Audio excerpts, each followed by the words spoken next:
तिथे मला एवढा त्रास झाला. त्यांनी राहणं पण म्हणजे खूप मला ते राहणं पण आवडलं नाही, ते रूम पण आवडली नाही. खूप म्हणजे थर्ड क्लास क्वालिटीची रूम होती ती असंच बोलता येईल म्हणजे.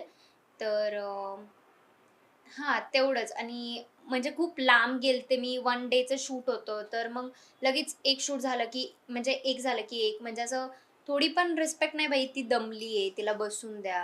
आणि तेच एक प्रोजेक्ट आहे माझं, ज्यात मला थोडासा त्रास झाला, की मला हायजीन नव्हती. बस तेवढंच आणि मी पेमेंट कमी बोलले त्याचं मला अजून पण रिग्रेट आहे त्या गोष्टीचं. एखादा प्रोजेक्ट आला, हं. सॉन्ग चांगलं येते किंवा वेब सीरीज चांगली कुठलीही एखादी गोष्ट चांगली येते, पण त्यांचं बजेट कमी आहे, की कसं आता प्रत्येक प्रोड्युसरचं बजेट बरोबर. कमी असतं, प्रोडक्शन हाऊसचं बजेट कमी असतं वगैरे. तर मग त्या टायमिंगला कसं तू करेल ना. करशील, नाही करशील किंवा कसं काय? करेल मी. का माझं एवढं मानधन माझं नाही, नाही. फिक्सच आहे तसं आणि नाही. मला तेवढंच पाहिजे.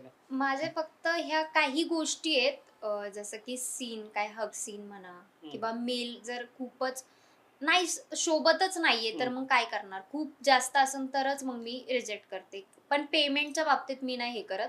ठीक आहे निगोशिएट मी करतात गोष्टी. पेमेंटबद्दल मी करते गोष्टी. सो असं काही नाही की माझं फिक्स असं बजेटच आहे. जर मला ती टीम आवडतीये, ती आपल्याला म्हणजे पाहिजेल तशा सुविधा सुद्धा देतीये.